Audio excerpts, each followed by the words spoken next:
Hey everyone, my name is Scott Rank. I am one of the hosts of Presidential Fight Club, and I want to give you a quick forward before we dive into the series. This is a 44-episode series that imagines what would happen if all presidents fought each other one-on-one, and I'm not talking about an intellectual fight, I mean a fist fight, mano a mano. The series is modeled on March Madness, the NCAA tournament, and in the same way, we want it to be a little bit interactive.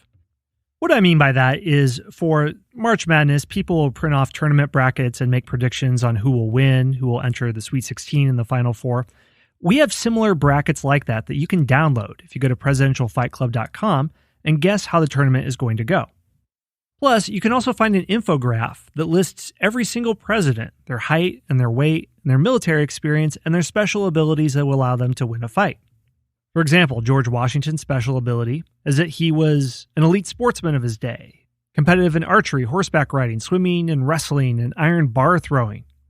Or that James Madison, despite being only 5'4", he's the only man to take up arms while president in the War of 1812. So anyway, with this series, you'll see what happens when Barack Obama goes against William Howard Taft, Donald Trump goes against FDR, or when Abraham Lincoln goes up against Teddy Roosevelt.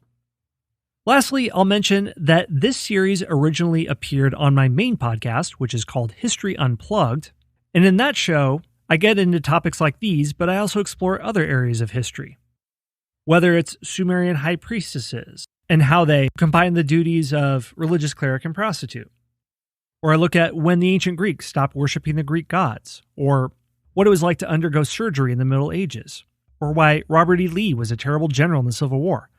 Or the role of spies in World War II, how the secrets of the Manhattan Project were stolen and brought to the Soviet Union. You can check out all those things with the History Unplugged podcast if you go to historyunpluggedpodcast.com.